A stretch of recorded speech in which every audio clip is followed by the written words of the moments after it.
Aí, vamos lá, você falou do Estado moderno e tal, e hoje em dia a gente vive democracias, né? E você pontua bem, né, na guerra irregular que na democracia a opinião pública é o que manda, né? Tem como você desenvolver um pouco essa noção de opinião pública na democracia? Vamos lá.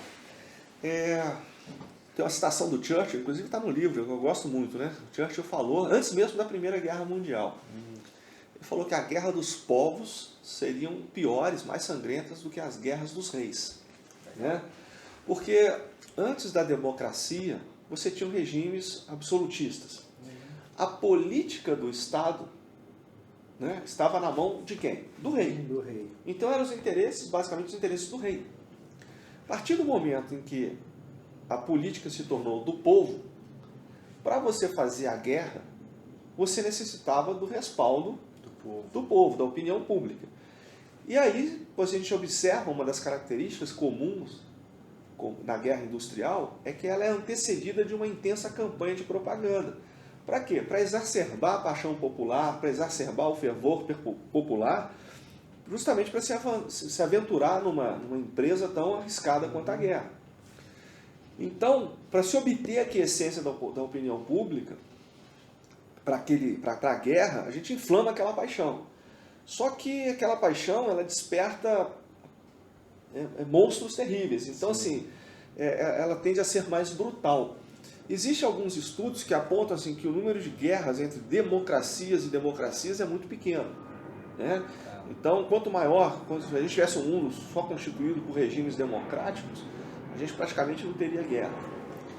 Não é bem assim, talvez você... numa simulação ideal. Exatamente, isso, né? Até mesmo porque a gente estaria falando daquele modelo de guerra ocidental que a gente se referiu, mas existem outras manifestações de violência, entendeu?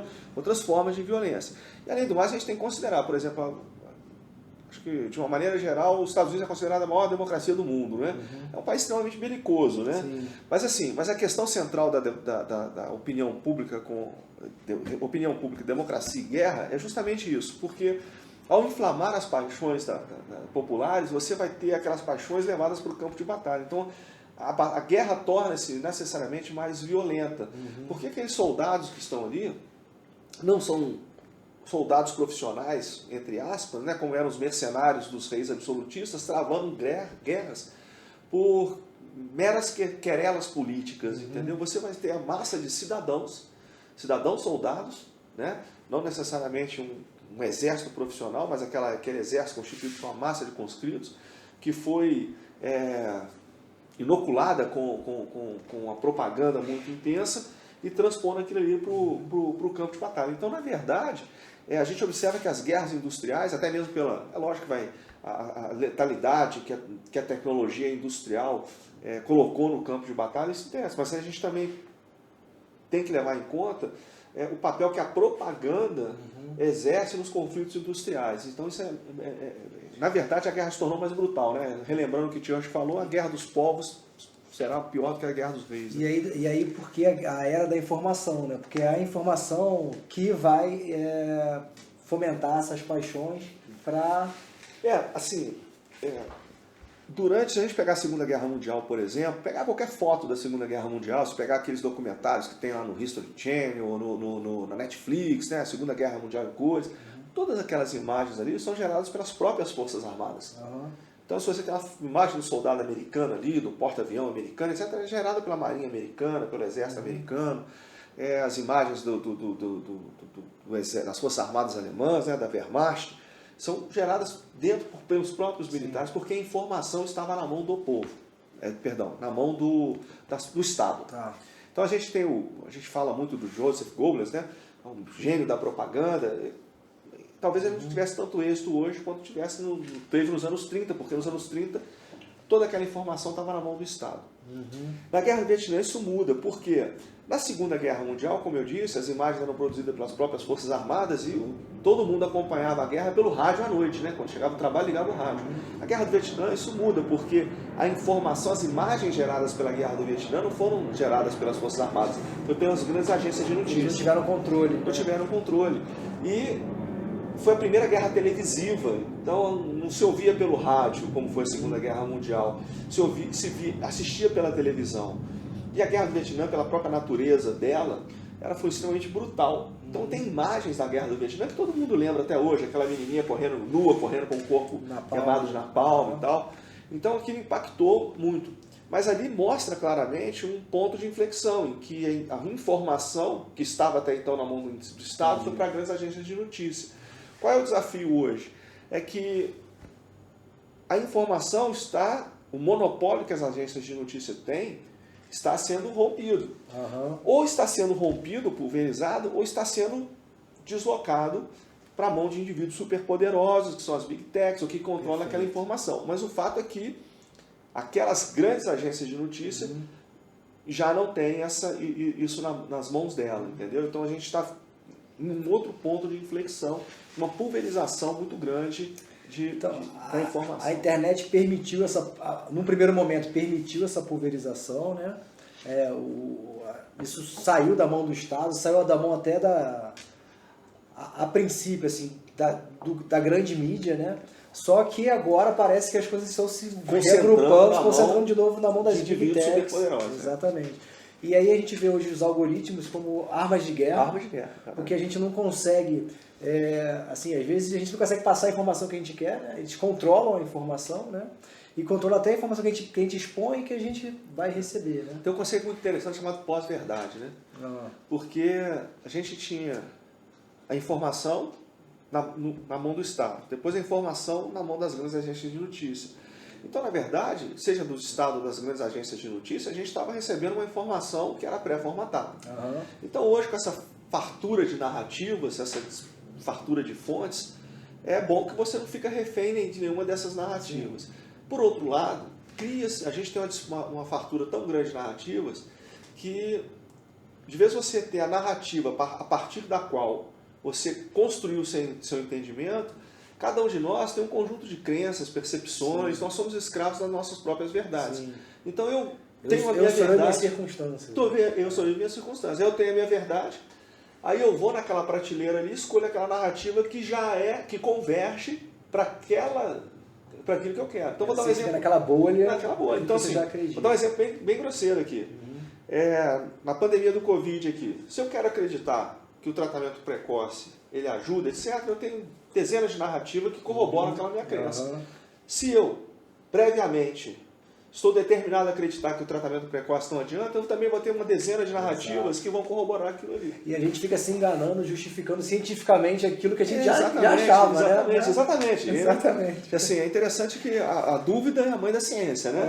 E aqui todo mundo evoca a ciência com uma convicção absurda. Né? Esse é o tipo de coisa que me fez assim, parar de discutir política, essas coisas, porque todo mundo tem um argumento assim... consistente sobre aquela opinião que ele formou muito antes de conhecer aquele argumento. Ele só está... Ele não, eu também, todos nós. Esse é o conceito, né? Esse é o conceito de pós-verdade. Né? Então, assim, a gente vê isso e também considera que nós também estamos influenciados por isso e fica ainda mais complexo. Exatamente. Né? Agora, assim, é importantíssimo a gente entender que a informação hoje é o principal ativo de um exército. É o principal ativo no arsenal do exército moderno. Aliás, a gente pode ir além, né? A informação é o principal ativo disponível para atores estatais e não estatais. Então, citando mais uma vez esse autor, né, que eu já tinha feito menção anteriormente, o Sean McFate, ele fala que hoje influência é mais potente que projéteis.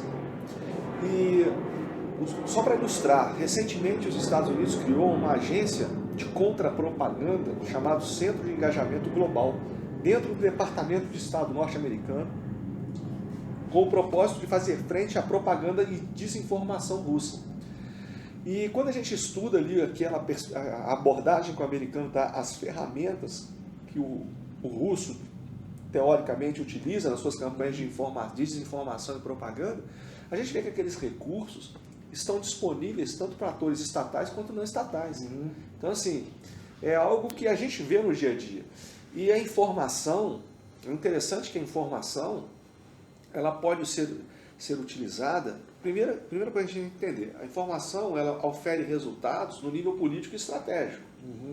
Quando eu estou atirando com um canhão, com uma metralhadora, com um carro de combate, eu estou empregando aquilo lá embaixo, no nível tático. Sim. Não é isso?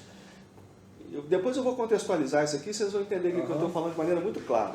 Então, assim, a informação... As contextualizações é que são... Ela ofere resultado no nível político estratégico, né?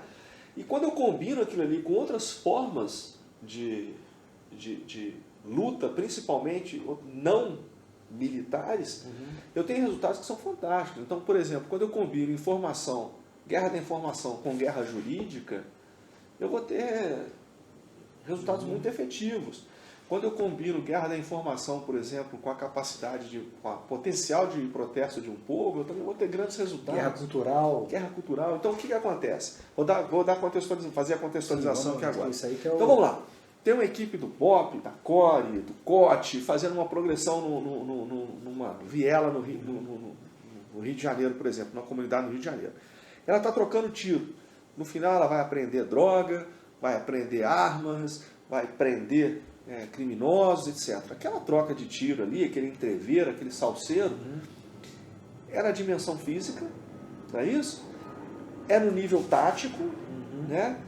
E é uma ação, basicamente, de efeito cinético, né? Aí, quando termina aquele entrever, aí que começa o que o criminoso faz? Exatamente, o criminoso pega o celular, liga para a associação de moradores, ou bate diretamente na casa do morador e manda todo mundo descer para o asfalto com cartaz protestando contra a polícia. Exato. Quando isso acontece, aquela ação, ela sai do nível tático, ela vai lá para um nível político, porque não é isso? Sai da dimensão física. O IDID atuando. Exato, o IDID atuando.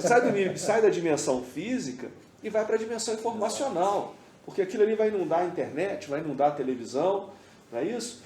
Aí então, vem as ONGs e a pressão. Aí são as ONGs, etc. Então, aí vem o político falando, batendo na polícia. Então, exato. Aí começou então, assim, a informação, ela não só permeia tudo isso, e atuando como um catalisador, mas ela e alavanca tudo isso, como ela também potencializa tudo isso. Então, enquanto a nossa visão tradicional, a nossa cultura, a nossa perspectiva tradicional, aquilo que a gente sempre esteve focado, que dava certo lá no século XX, de ficar usando a força, ela acaba tendo um resultado até um certo ponto. A partir dali ela não é mais eficiente quando ela não passa a ser contraproducente.